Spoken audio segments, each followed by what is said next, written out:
চন্দ্রমল্লিকার এই সাদা আর খয়েরি মিক্সের যে ভ্যারাইটিটা, এটা আমার কাছে অনেক বেশি ভালো লাগে।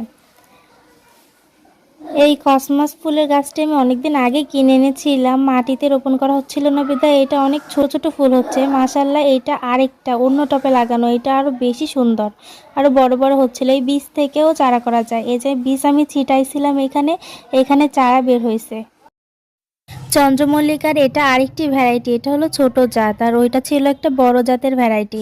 এই ভ্যারাইটিটাও অনেক বেশি সুন্দর, হলুদ কালার, রোদের ভেতরে এতটা সুন্দর লাগতেছিল। এটা অনেকটা চারা হয়, এটা আগের বছরের একটা গাছ ছিল, এখন হয়েছে।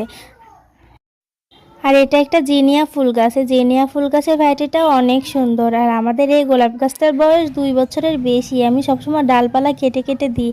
এই গাছটায় অনেকগুলো কালার ফুটে, ফুলগুলো এখন 2টা ফুটছে, একটা হালকা পিঙ্ক কালার আর একটা একটু গাঢ় গোলাপি কালার হবে। তো এটি ফুটছিল, আমি ধরার সাথে সাথে এগুলো পাপড়ি খুলে যাচ্ছিল। এই চন্দ্রমল্লিকাটা একটা সাদা ভ্যারাইটি, এটা আমি এক জায়গা থেকে গাছ এনে লাগাইছিলাম একটা ডাল। আর এটা হলো আমার একটু ছোট একটা বাগানের ভিডিও, আরও অন্য সাইডে আরও বড় বাগান আছে, এটা অনেক ছোট।